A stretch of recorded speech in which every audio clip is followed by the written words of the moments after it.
Halo pendengar Ruang Publik, senang sekali bisa menemani kalian lagi di podcast kali ini. Hari ini kita akan membahas satu isu yang sangat penting, yaitu mengenai pengesahan KUHP baru dan kekhawatiran Komnas HAM terkait potensi pelanggaran hak asasi manusia dalam implementasinya. Dan di sini sudah hadir bersama saya dua narasumber yang sangat hebat sekali, yaitu ada Sani sebagai aktivis hak asasi manusia yang sudah lama berkecimpung di isu akses keadilan. Halo Mbak Sani. Halo Mbak Dinar, halo semuanya. Terima kasih sudah diundang di kesempatan yang sangat luar biasa ini bersama teman-teman yang sangat luar biasa juga.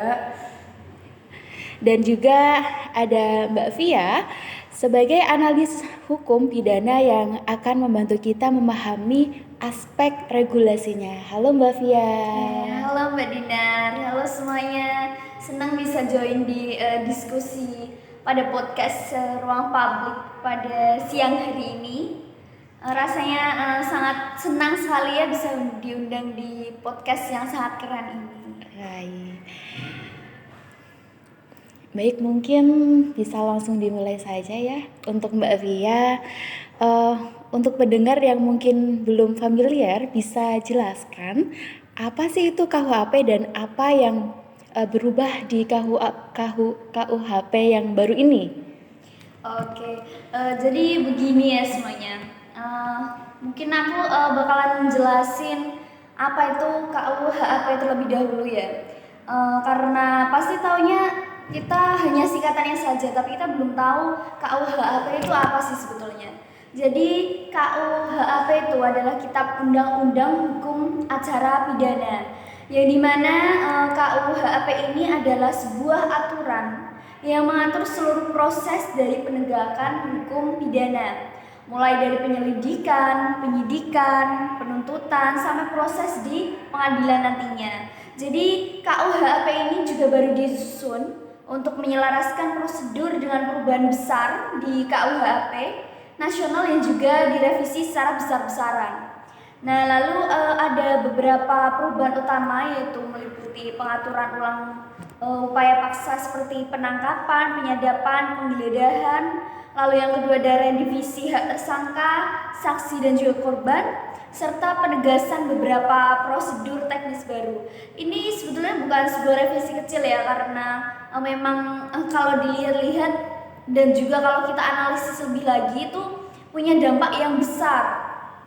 Dan juga hampir seperti membangun sebuah ulang kerangka hukum dari acara tersebut, seperti itu. Oh, jadi dampaknya ini bisa sangat luas ya Mbak Via? Iya, betul sekali. Jadi bukan hanya di aspek hukum saja. Baik, untuk Mbak Sani, kalau dari sisi hak asasi manusia sendiri, perubahan besar ini dinilai seperti apa sih? Kalau dari sisi hak asasi manusia sendiri, perubahan itu wajar dan juga perlu dilakukan ya, karena menyesuaikan dengan perubahan zaman juga. Tapi yang jadi masalah di sini adalah apakah masyarakat itu benar-benar terlindungi dengan perubahan tersebut. Jangan sampai revisi itu hanya memperkuat posisi aparat, sementara perlindungan kepada rakyat kecil atau warga itu justru semakin melemah begitu ya. Dari yang kami lihat sejauh ini itu ada celah besar dan juga yang berbahaya sekali terkait dengan perubahan KUHP sendiri kalau misal tidak diawasi gitu Mbak Dinar. Baik, dari perspektif hak asasi manusia, itu apa saja kekhawatiran yang muncul utama dari Komnas HAM sendiri, Mbak? Kalau misal kekhawatiran yang paling dipikirkan ya sejauh ini adalah potensi penyalahgunaan kewenangan aparat, terutama KUHP sendiri ini baru memberi ruang yang cukup besar untuk tindakan paksa seperti penyelidikan dan lain-lain yang sudah disebutkan oleh Mbak Via tadi ya. Dan kalau tidak ada yang mengawasi ketat ini, hal tersebut bisa berbahaya kepada warga dan juga masyarakat gitu. Yang kedua, masyarakat itu rentan, terutama mereka yang akses hukumnya minim seperti masyarakat yang berada di ekonomi ke bawah begitu ya, bisa semakin tidak terlindungi begitu. Tapi saya rasa dari Mbak Via ini bisa menjelaskan lebih jauh lagi ya, karena sudah menjadi Ahlinya. Iya. Oke, silakan Mbak Via mungkin bisa dijelaskan. Oke, sebelumnya terima kasih atas limpahan kesempatan dari Mbak Sani ya. Oke, jadi sebetulnya ada beberapa catatan besar terkait Komnas HAM yang patut kita perhatikan semuanya. Jadi yang pertama terkait upaya paksa yang terlalu longgar. Jadi seperti yang sudah dijelaskan tadi sama Mbak Sani juga ya. Jadi untuk beberapa pasal itu diberi ruang interpretasi luas untuk menahan, menangkap atau menyadap seseorang. Itu misalnya seperti frasa alasan yang cukup yang tidak bisa dijelaskan secara detailnya itu bisa membuat tindakan paksa itu lebih mudah dilakukan oleh aparat. Lalu yang kedua adalah minimnya pengawasan dari eksternal. Jadi kewenangan luas tanpa sebuah mekanisme kontrol atau sebuah pengawasan yang kuat itu kan rawan untuk disalahgunakan ya. Jadi seperti pengawasan penyadapan itu belum diatur secara transparan. Lalu yang ketiga di sini perlindungan hak asasi masyarakat itu juga belum optimal. Jadi terkait hak dari korbannya, saksi, dan juga tersangka itu belum mendapat jaminan secara maksimal dalam beberapa prosedur seperti pendampingan hukum yang wajib namun implementasinya sering tidak efektif. Itu juga salah satu dampak yang dapat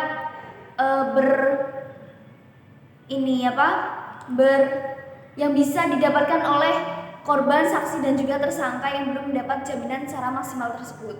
Lalu yang terakhir ada potensi diskriminasi dalam penerapan, di mana ya tadi seperti yang sudah dikatakan oleh Mbak Sani ya, masyarakat ekonomi kelas bawah atau kelas rendah itu tidak punya akses hukum yang memadai, dan juga mereka lebih punya resiko yang tinggi bisa paling terkena dampak dari perubahan KUHP ini.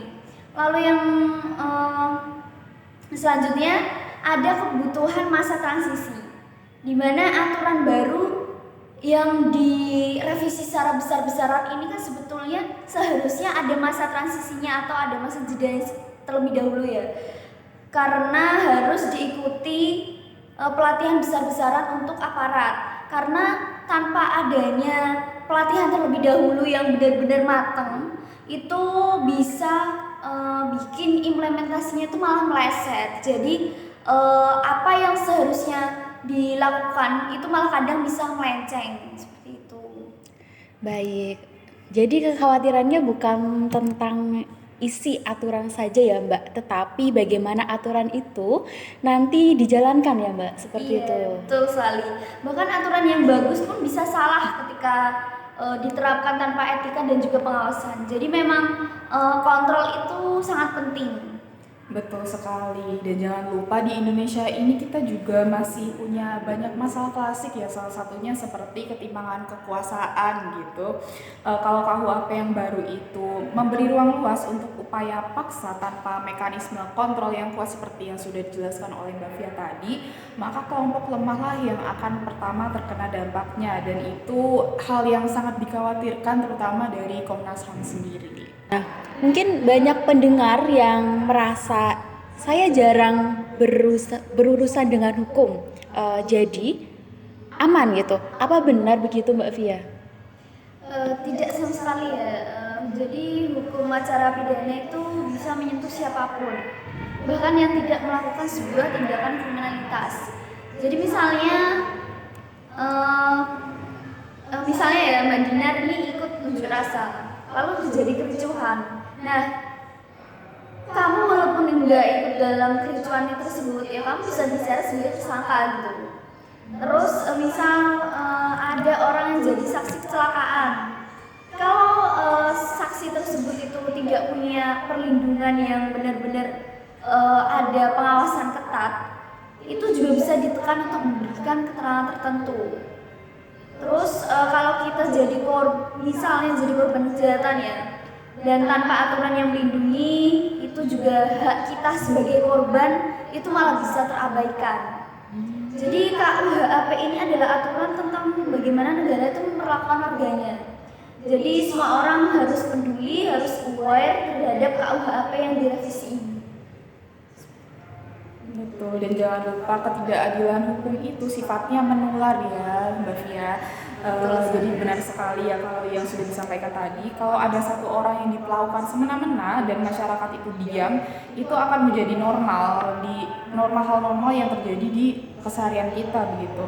Maka KUHP itu bukan hanya urusan hukum tapi juga urusan masa depan demokrasi di negara kita.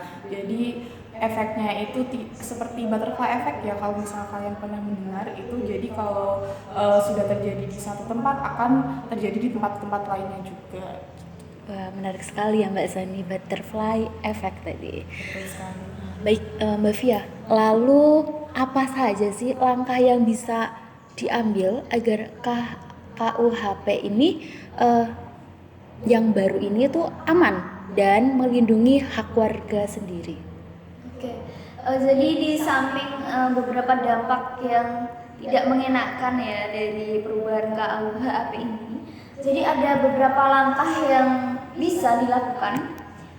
Contohnya adalah masa transisi yang terukur. Seperti yang tadi di awal tadi aku bilang ya, terkait masa transisi itu sebenarnya sangat penting untuk dilakukan pelatihan yang memang benar-benar pelatihan tersebut secara lama. Jadi enggak yang pelatihan hanya 1-2 bulan saja tuh sebetulnya kurang efektif juga ya. Jadi aparat ini memang harus dipersiapkan secara benar-benar matang. Jadi bukan hanya secara teknis saja, tapi juga secara etika dan juga kesadarannya terhadap hak asasi manusia. Lalu adanya SOP yang lebih transparan. Jadi setiap upaya paksa itu harus terdokumentasi dengan alasan yang jelas, dengan bukti praduga yang jelas dan juga yang bisa diawasi oleh publik. Lalu yang ketiga terkait pengawasan eksternal secara independen. Jadi untuk Komnas HAM, lembaga akademik, media dan juga LSM itu harus dilibatkan sebagai pengawas. Jadi bukan hanya aparat internal saja yang berkecimpung dalam pengawasan secara independen. Lalu ada penguatan terkait bantuan hukum. Jadi ini adalah salah satu hal yang penting untuk masyarakat, terutama masyarakat yang tidak mampu. Jadi akses terhadap pendamping hukum itu harus dipermudah dan juga disosialisasikan secara merata dan juga transparan. Lalu yang terakhir itu ada program edukasi hukum bagi publik. Untuk edukasi hukum secara publik ini mungkin bisa isinya ya, atau sosialisasinya ini bisa berisi terkait hak dasar seperti hak untuk menolak penggeledahan tanpa surat, hak didampingi oleh pengacara, dan juga hak untuk mendapatkan sebuah informasi. Jadi memang sosialisasi ini atau program edukasi hukum itu harus disebarluaskan agar masyarakat juga tidak mudah untuk diintimidasi oleh aparat tertentu. Seperti itu Mbak Dinda. Betul sekali. Saya juga ingin menekankan untuk poin yang nomor 5 yang sudah disampaikan oleh Mbak Fia tadi ya. Edukasi publik itu memang sangat penting ya teman-teman, karena itu hal yang sangat mendesak begitu. Kita tidak bisa berharap negara itu selalu proaktif, warga juga harus tahu begitu dan harus teredukasi terkait hak-haknya. Seperti misalnya seperti hak untuk diam ketika diinterogasi, hak didampingi pengacara, hak untuk meminta bantuan hukum, hak untuk menolak tindakan tanpa prosedur, dan juga hak untuk mendapatkan perlakuan manusiawi begitu dari aparat dan juga tenaga dari negara lainnya ya. Kalau masyarakat paham haknya, ruang penyalahgunaan itu akan mengecil dengan sendirinya, sehingga penyalahgunaan dari undang-undang tadi seperti RKUHP itu tidak akan terjadi ya. Masyarakat sipil itu juga tidak boleh pasif. Kritik bukan berarti tindakan kita untuk melawan, tapi bentuk tanggung jawab bersama untuk mengawasi hal yang terjadi di negara kita saat ini. Baik, wah sangat luar biasa sekali ya Mbak Fia dan juga Mbak Sani. Kita sudah memasuki penghujung podcast ini. Aduh, terima kasih banyak sekali kepada Mbak Via dan juga Mbak Sani yang sudah memberikan penjelasan yang sangat rinci, detail dan menyeluruh dan juga mudah dipahami oleh pendengar semua. Topik ini mungkin terdengar teknis, tapi dampaknya itu sangat dekat dengan masyarakat gitu, sangat dekat dengan kehidupan sehari-hari kita. Semoga diskusi hari ini membuat pendengar lebih sadar bahwa perlindungan hak asasi manusia bukan sesuatu yang terjadi otomatis, namun kita semua harus ikut memastikannya. Nah, terima kasih sudah mendengarkan Ruang Publik hari ini. Sampai jumpa di episode berikutnya.